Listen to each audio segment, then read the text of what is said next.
Hello, I'm going to start a new segment I like to call Reading from the Rulebook and Giving My Opinions. Today we're going to talk about in-game and out-of-game areas as defined in Refuge LARP.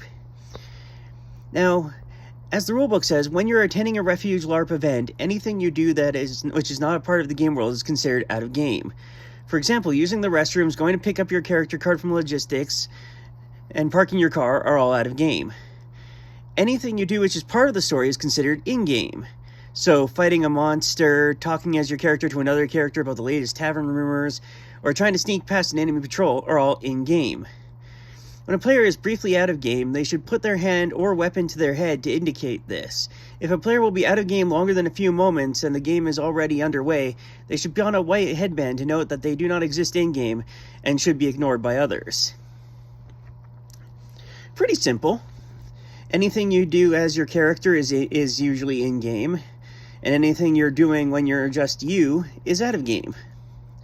Most games will have out-of-game areas, like the game I attend has out-of-game areas in the kitchen, the bathroom, and the parking lot. So if you need to step out of game to speak to someone, or if you need to just take a moment out of game, that's usually where you should go. Is like the kitchen's the best place, I think, but usually one of those places is a good place to go. Though your cabin can also be safe for that. Cabins are kind of it depends on what you and your cabin mates decide is the rule for inside the cabin. Or at least that's been my experience.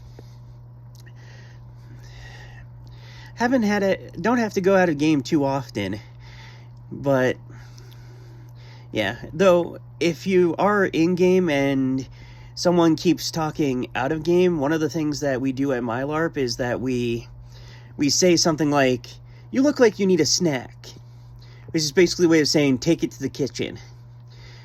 I kind of like that. It's more polite than saying, "Hey, stop talking about that," or "Hey, you're out of game," and it keeps it kind of in game for the rest of you. Just saying, "You look like you need a snack." I really don't have a lot of opinions about this. It's a pretty straightforward rule, and it makes a lot of sense. Anyhow, thanks for listening.